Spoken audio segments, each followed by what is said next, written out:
questions. Like you mentioned, you're still trying to learn everything on the fly.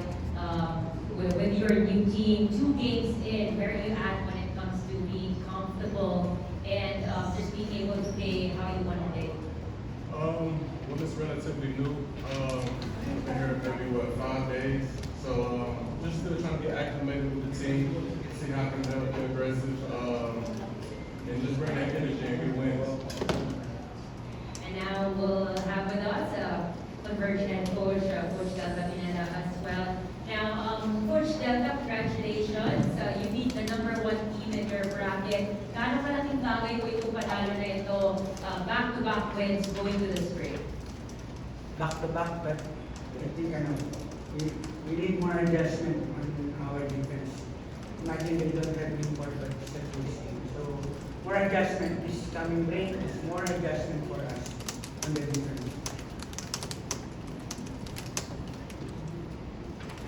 And now we're ready to entertain questions from the media.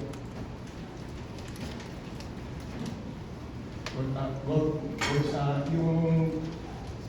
paano mo ma-describe yung laro ni Juan kasi he was clutch yung 4 points niya after nung kay Berto tapos jump shot at free throws hindi ko.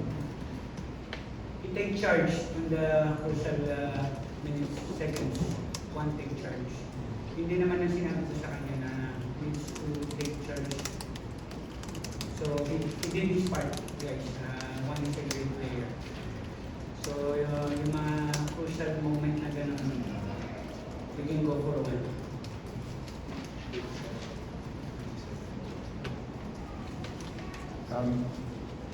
Congratulations on the win. Of course, the other side, without an import, were you purposely really trying to assert yourself early on in the game?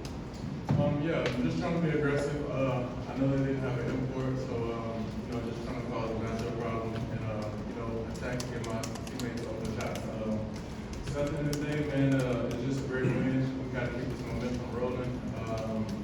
We just got to keep building that chemistry. Like Coach said, on the defensive end, we got to figure a couple things out and just keep on rolling.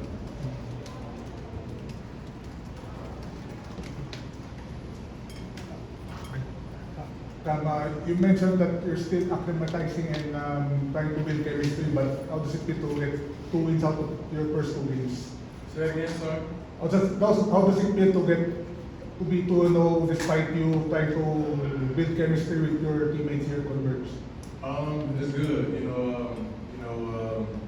Anytime you win, that helps the morale. So, like I said, we just got to build on this going into the break and just keep these wins rolling and get acclimated with each other and build that chemistry. Go, nung dulo, medyo napakababa yung na-shoot pa ni LJ yung 4 point shot tapos may foul back. Yung matanda ko na wala na. Doon dapat siya magpapaul sa napapaul doon sa huli. Kaya nagtawanan na lang kami. Tabayan na natin sa kanya. Okay naman yun. Nag-best player naman na nakaraan. Pero ganun lang masasabi mo sa last 2 games si Calvin na papakita ng laro niya. Yung leadership ni Calvin inside the court.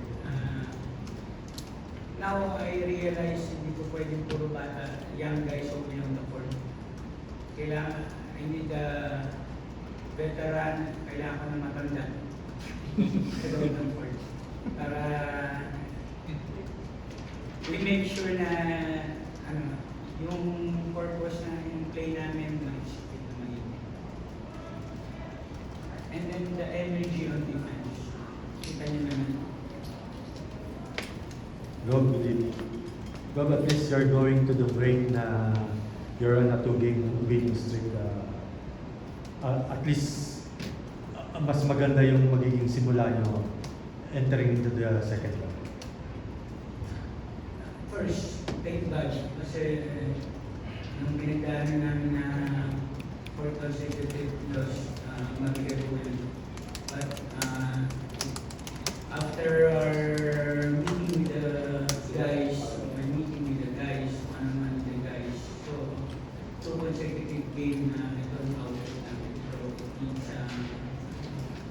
we are one. I mean, yung goal namin, andun na. We go for the team. We go for our family. The team. So, somebody should sacrifice. Kaya, sino yung mga nagbigay, doon ako nagpupunta. And that ends our post-game press conference. Thank you, gentlemen, for your time.